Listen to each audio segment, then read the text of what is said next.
अस्सलाम वालेकुम। आज से हम एक नई सीरीज शुरू कर रहे हैं अरेबिक ग्रामर इन 5 मिनट्स। हमारा पहला टॉपिक है कलेमा।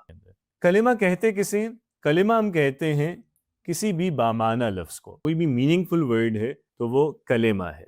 जैसे हम कलम कह रहे हैं, किताब, मुदर्रिस, मकतब, कुर्सी, ये सारे कलेमा है। लफ्ज़ आवाज़ों का मजमुआ है, चाहे वो मीनिंगफुल हो या ना हो। कलेमा हम स्पेसिफिकली मीनिंगफुल वर्ड को कहते हैं। अगर हम कलेमा से भी पहले या लफ्ज़ से पहले भी देखें तो ज़बान का जो सबसे बेसिक यूनिट होता है वो होता है हर्फ।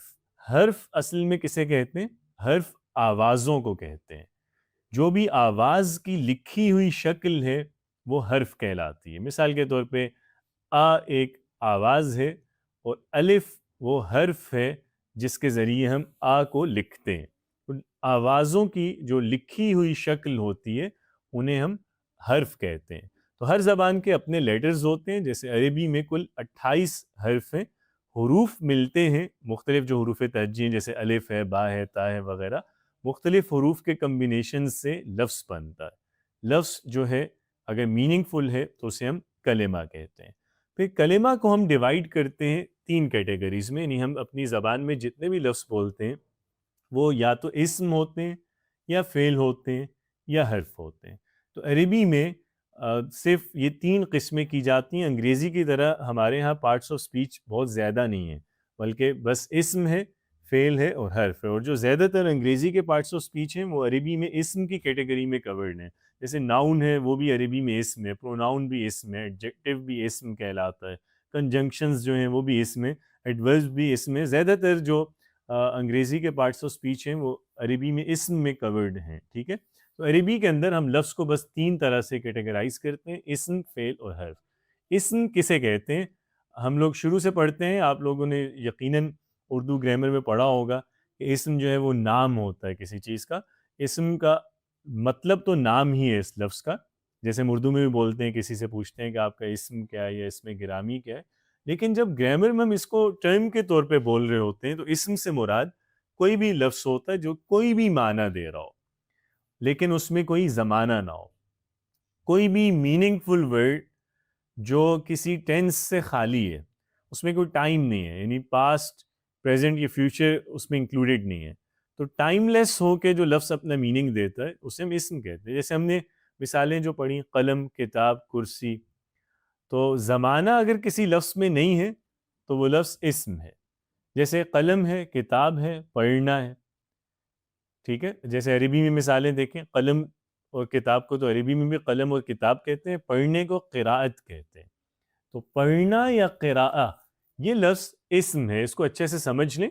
इसमें हमारे यहाँ कन्फ्यूजन होती है कई लोगों को कि वो जब इस तरह के लफ्ज़ उनके सामने आते हैं, पढ़ना, लिखना, सोचना, तो वो कहते हैं ये तो फ़ेल है चूँकि इसमें काम का मतलब आ रहा है। ये लफ्ज़ फ़ेल नहीं है। फ़ेल वो कलिमा होता है जिसमें ज़माना भी इंक्लूडेड हो, माज़ी, हाल या मुस्तक़बिल के माना भी हों, ठीक है? तो ये टेक्निकली हम फ़ेल उसे नहीं कहते कि जिसके अंदर जस्ट काम का मतलब आ जाए।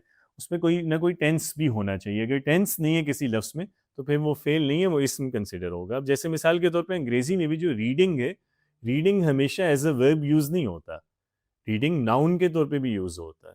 मिसाल के तौर पे अगर मैं कहता हूँ कि आई लाइक रीडिंग बुक्स, तो यहाँ रीडिंग जो है मैंने इसको एज़ अ नाउन यूज़ किया है। इसी तरह हम कहते हैं मिसाल के तौर पे reading is a good hobby, तो reading as a subject use हुआ है और ये जेरिंड है, ये वर्ब नहीं है यहाँ पे।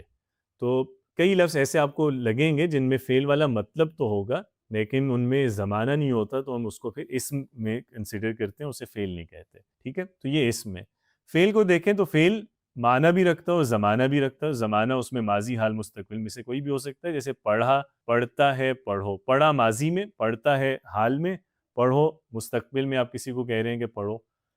तो अरबी में जैसे क़रअ होता है पढ़ा, यक़रअu पढ़ता है, इक़रा पढ़ो। ये फ़ेल की एग्ज़ाम्पल्स हैं। और हर्फ होता है जो इंडिपेंडेंटली अपना मीनिंग कन्वे नहीं कर सकता। इसको हम कलेमा इसलिए कहते हैं कि माना तो ये देता है, लेकिन अपना माना खुद से अदा नहीं कर सकता। यानी ऑन इट्स ओन या इंडिपेंडेंटली ये यूज़ नहीं हो सकता। ये जुमले में हमेशा मुख्तलिफ लफ्ज़ों के साथ मिला के इस्तेमाल किया जाएगा, अकेला कभी भी नहीं आएगा। अकेले अगर बोलें तो इसके मानी समझ ही नहीं आते। जैसे पर, से, और, को, का, के, की, इस तरह के जो लफ्ज़ हैं, تو یہ حرف ہیں، یعنی یہ الگ سے بولے جائیں تو کوئی معنی نہیں دیں گے، لیکن جملے میں آئیں گے تو یہ کوئی میننگ کمپلیٹ کرتے ہیں. جیسے عربی میں اس کی مثال پر کے لیے علا، سے کے لیے ہم من بولتے ہیں اور کے لیے واو بولتے ہیں. تو یہ حرف کی مثال ہے. تو یہ کلمے کی 3 ٹائپس ہیں ہمارے پاس: اسم، فعل، حرف. اسم میں معنی ہے، زمانہ نہیں ہوتا. فعل میں معنی اور زمانہ دونوں ہوتے ہیں، اور حرف جو ہے وہ اپنا معنی خود ادا نہیں کر سکتا. اسم، فعل اور حرف کے آپس میں ملنے سے جملہ بنتا ہے. جملہ کسے کہتے ہیں، یہ جاننے کے لیے دیکھیے اگلی ویڈیو.